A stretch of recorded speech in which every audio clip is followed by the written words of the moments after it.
And good morning, good afternoon, good evening, and good night if you decide to call it a day before you decided to check out this video.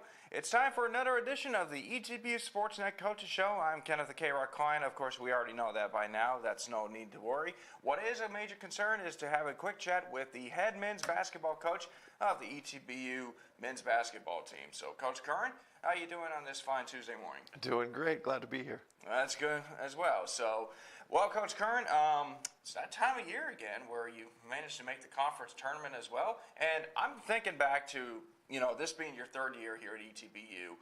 Your first year here, it was just kind of a transition year for a new coach, but you got them to the conference tournament. Last year, you had a strong, solid team, and you were able to get to the conference tournament championship game. This year, though, it hasn't always been easy, been up and down, but you did have a young team, and yet you somehow managed to find yourself in a conference tournament once again.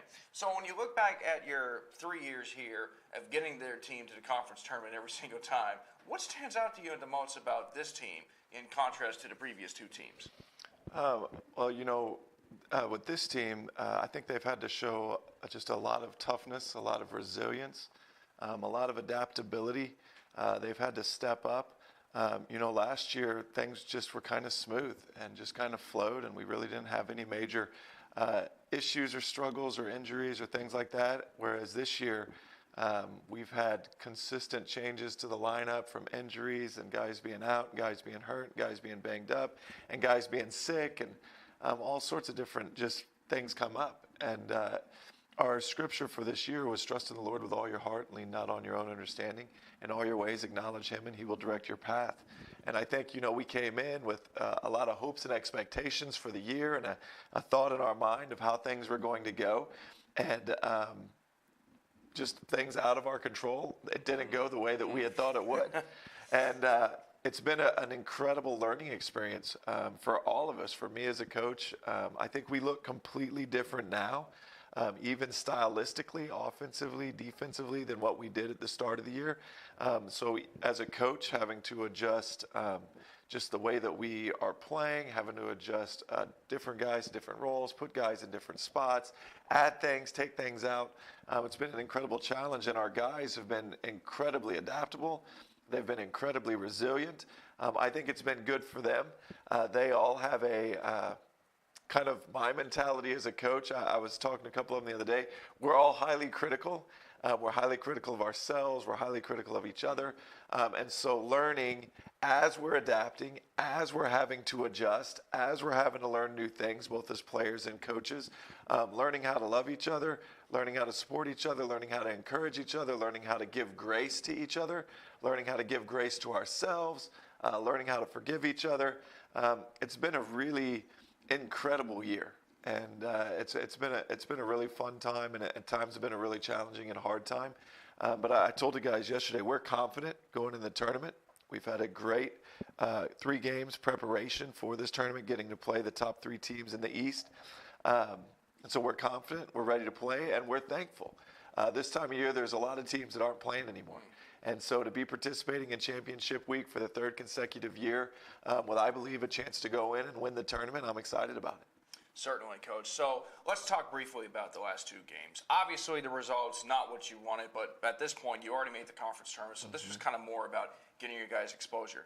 Now, you didn't have Robbie Dewey, who you just said, well, we're in the conference tournament. You just don't need to worry about playing. But you played Laterno into overtime, which, lately you guys have found a way to get yourself in overtime. And unfortunately, this time around, it didn't go your way. Right. But then, against University of Texas Dallas, there were times where you were right there with them, and then they just caught fire. You were not able to catch up. But when you look back at the 2 games, as far as, playing with the players you have in preparation for the conference tournament mode, you want to look for momentum going into the conference tournament. And do you think you sort of have that momentum, or are you still trying to figure out, what needs to be done? Yeah, we're actually, we're trying not to allow our emotions, our circumstances dictate how we play at all. Kind of been going through, that was a huge growth point for us throughout this year of when guys go down with an injury, or when a guy's not playing as well as he wants to, or when calls aren't going our way, or when things don't happen the way we hope they would in a game. Are we going to allow our circumstances to dictate our energy? Are we going to allow our emotions to dictate our energy? And so from a momentum perspective, we're just continuing to try to build habits. We're trying to build habits defensively. We're trying to execute on the offensive end. And regardless of what's happened the last 2 games, regardless of what happens in the first 5 minutes of the tournament and the first game of the tournament, we're just going to try to continue to build habits and be consistent in everything that we do, and just play as hard as we can all the time. And so as far as momentum is concerned, we're just going to continue to try to grow and get better, even these 3 days leading into the conference tournament. Absolutely, Coach. And so this year, of course, the conference tournament is on the east side. It's going to be in Richardson, Texas, host of University of Texas Dallas, who won the ASC East Division Championship against Laterno on Thursday night. But you're going to be taking on the number 1 team in the West Division in Mary Hardin Baylor. Now, last time you took on those guys, you battled them hard, and you came within 3 points and had a chance to tie the game, but it just didn't quite go your way. So obviously a lot has changed since then, and you've had to kind of figure your way out while they were able to, win the West Division as well. But consider the fact that every game is different. But when you take back the game that you played against Mary Hardin Baylor, what stands out to you the most about then that you might look into and say, well, we can play with this team and we know we can compete going into the conference tournament? Oh, well, we're confident that we can play with every team that we play against. We've competed well with every team we've played against. And so, we look at a little bit of Mary Hardin Baylor, but we're really focused on ourselves and what we need to do better. And so we watch the film of the last game that we played and see what corrections we can make, see what positives we can add, and then try to carry that forward into Mary Hardin Baylor. And again, our guys are confident. We're confident that we can go in and have success in the tournament. Certainly, Coach, and that'll be really interesting to see. This year, obviously, there's been a lot of challenging things, but I think why don't we try something a little different? You have about 12, 13, 14 players on your team as well, and all of them have really contributed as well. Take some time. I mean, we're trying not to make this too long, but take some time saying one positive thing about every player as much as you can. I don't know if you can do that, Coach, but we'll see. Yeah. Well, I can just go down the list. Landon Brown has been hurt. He's been out with a fractured kneecap for the whole season. And he's just been incredibly positive, trusting the Lord and celebrating with these guys and trying to be a coach to these guys and an encourager to these guys. Robbie Dooley, same way, has struggled with injuries for a good portion of the season, just being really banged up. And he wants to be out there. He wants to be contributing, but he's also trusting the Lord. And you can see him up and cheering and getting after it. And then when he does play, just gives everything that he has. Jordan Gray, just what an incredible leader. Just the consistency of his effort and just the way that he battles and steps up for us big. Nathan Fontenot has just given us incredible effort this year. He's been consistent, been there for us all season long, and just really appreciative of him. Keith Cockerham, his attitude has never changed. There were times in the year he was playing, times in the year he hasn't played. He's continued to work every single day. He's continued to bring an incredible effort every day, and he's just continued to improve. He gets in the last 2 minutes of the game against UT Dallas, grabs a rebound, blocks a shot, hits a big 3. Did a great job. Chris Haynes, oh my goodness. Just what an incredible year he's had. I nominated him for Newcomer of the Year in the league. Just led the league in field goal percentage. Has gone from, again, a guy that wasn't playing very much to a guy that is doing a lot of things for us, scoring inside and rebounding and passing the ball and moving the ball. He's done a great job. Zach Elliott, another one, was leading the league in block shots early in the year. Incredible defender, plays so hard all the time, gives a great effort, great in the locker room around the guys. I think he's had a phenomenal freshman year in terms. You look at his numbers and his field goal percentage and his block shots and things like that. He's just doing a great job, and he continues to improve. Jacob Owens-Bush, another one. Guys go down, guys get hurt. He steps in against UT Tyler and just takes off.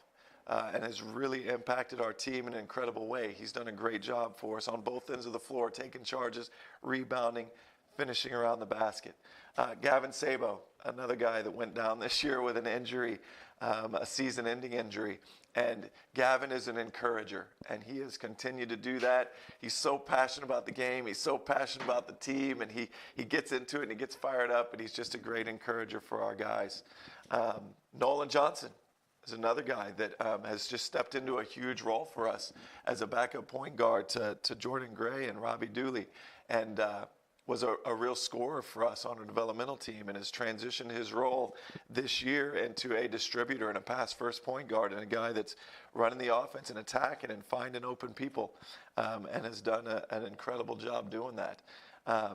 Who am I missing? I'm going down the list. Well, I got 11, and you do have a number 11 on your team. Jarrell Taylor. Jarrell Taylor has done a great job. I just thinking of guys. Jarrell goes to a guy that didn't play hardly at all his freshman year to a guy that's playing a major role coming off the bench this year, started several games for us this year, has been a major offensive spark for us at times, and has done a good job for us. We've got, is that 12? No, this would be 12. You got Weston Riddick, you got Weston. Spencer Curran. Yeah, Weston's another guy. It's not always been an easy year for Weston. As different guys go out, things like that. He's one of the best shooters in our conference, probably one of the best shooters in the country. It's just like there's a guy right here all the time. Good thing for Weston is he makes shots with guys right here all the time. And so he's done some different things this year offensively and trying to get himself going. He's done a great job defensively for us and the things that we've done and the adjustments that we've made. He's a great leader, loves the Lord, just love being around him. He's done an outstanding job. Spencer Cochran, I think, will be on the all-freshman team in the ASC this year, stepped into a starting role for us. He plays hard every time he steps on the floor, gets deflections, blocks shots, shoots the ball really well. I think he's shooting 40% from three right now. Does a great job in our action off the ball of cutting and sealing and posting and scoring inside and scored at the rim. Has developed as a ball handler and as a passer as the year goes on, and he really wants to get better. Has done a great job for us. Brady Moore comes in every single day. He's the first one here. He's getting shots up. He's working his tail off. He hasn't played as much as he wanted to this year, but his attitude has always been great. He plays hard every day in practice. He pushes our guys. He's done an outstanding job.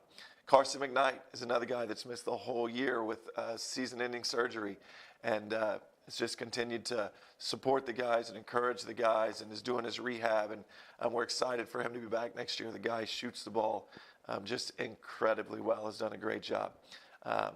So I love these guys. I love all these guys. You put me on the spot and having to think of all 15, right now. But I just love these guys, and I love working with these guys, and praying that the Lord uses me in some positive way in their lives to point them to Him and to help them to see that their hope is in Him and that their hope is not in the results of a basketball game or the results of a season or things like that. And I do hope that we are celebrating an ASC championship on Saturday, and I truly do believe that we can do that, but our hope is not in that. We don't rest in that. We don't find ultimately our joy in that. And so I just hope that I can share that with these guys, and I hope they know that I love them and I care about them a lot. And yeah. Is that everybody? That's why you had 15 players. Did we get them all?